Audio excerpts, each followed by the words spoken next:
Indo-Pacific bottlenose dolphins Tursiops aduncus are a regular sight in the waters around Australia, including the Bunbury area in Western Australia where they attract tourists. The dolphin population here, about 180 kilometers south of Perth, has been studied quite intensively since 2007 by the Murdoch University Cetacean Unit. We know the dolphins here have seasonal patterns of abundance, with highs in summer-autumn the breeding season and lows in winter-spring. But in winter 2009, the dolphin population fell by more than half. A leaping bottlenose dolphin. Kate Sprague-McCrew, author, provided this decrease in numbers in WA could be linked to an El Niño event that originated far away in the Pacific Ocean, we suggest in a paper published today in Global Change Biology. The findings could have implications for future sudden drops in dolphin numbers here and elsewhere. Read more. Tackling the Kraken unique dolphin strategy delivers dangerous octopus for dinner. A Pacific event. The El Niño Southern Oscillation ENSO results from an interaction between the atmosphere and the tropical Pacific Ocean. ENSO periodically fluctuates between three phases: La Niña, neutral and El Niño. During our study from 2007 to 2013, there were 3 La Niña events. There was one El Niño event in 2009, with the initial phase in winter being the strongest across Australia. The blue vertical line shows the decline in dolphin numbers during the 2009 El Niño event.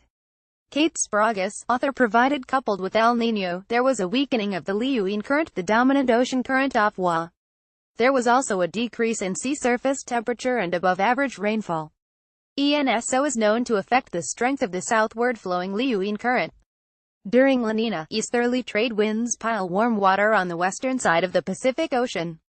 This westerly flow of warm water across the top of Australia through the Indonesian through-flow results in a stronger Leewine current. During El Niño, trade winds weaken or reverse and the pool of warm water in the Pacific Ocean gathers on the eastern side of the Pacific Ocean. This results in a weaker Indonesian through-flow across the top of Australia and a weakening in strength of the Leewine current. A chart showing sea surface temperature SST anomalies of Western Australia.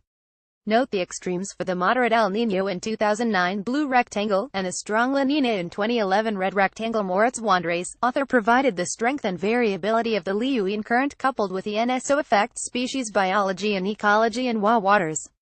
This includes the distribution of fish species, the transport of rock lobster larvae, the seasonal migration of whale sharks and even seabird breeding success. The question we asked then was whether ENSO could affect dolphin abundance. What happened during the El Niño? These El Niño-associated conditions may have affected the distribution of dolphin prey, resulting in the movement of dolphins out of the study area in search of adequate prey elsewhere. A surfacing bottlenose dolphin. Kate Sprague-McCrew, author, provided this is similar to what happens for seabirds in WA. During an El Niño event with a weakened Leewine current, the distribution of prey changes around seabirds' breeding colonies, resulting in a lower abundance of important prey species, such as salmon. This in turn negatively impacts seabirds, including a decrease in reproductive output and changes in foraging. In southwestern Australia, the amount of rainfall is strongly connected to sea surface temperature. When the water temperature in the Indian Ocean decreases, the region receives higher rainfall during winter. High levels of rainfall contribute to terrestrial runoff and alters freshwater inputs into rivers and estuaries. The changes in salinity influences the distribution and abundance of dolphin prey. This is particularly the case for the river, estuary, inlet and bay around Bunbury. Rapid changes in salinity during the onset of El Niño may have affected the abundance and distribution of fish species.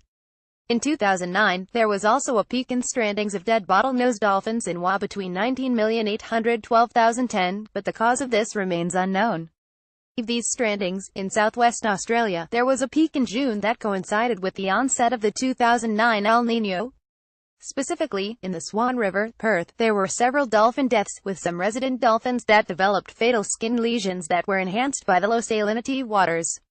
What does all this mean? Our study is the first to describe the effects of climate variability on a coastal, resident dolphin population. A group of bottlenose dolphins. Kate Sprague-McCrew, author, provided we suggest that the decline in dolphin abundance during the El Niño event was temporary. The dolphins may have moved out of the study area due to changes in prey availability and/or potentially unfavorable water quality conditions in certain areas such as the river and estuary. Read more. Explainer El Niño and La Niña long-term time series data sets are required to detect these biological responses to anomalous climate conditions. but few long-term datasets with data collected year-round for cetaceans, whales, dolphins and porpoises are available because of logistical difficulties and financial costs.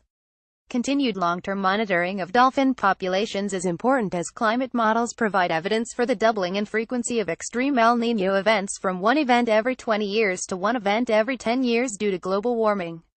With a projected global increase in frequency and intensity of extreme weather events such as floods, cyclones, coastal dolphins may not only have to contend with increasing coastal human-related activities, vessel disturbance, entanglement in fishing gear, and coastal development, but also have to adapt to large-scale climatic changes.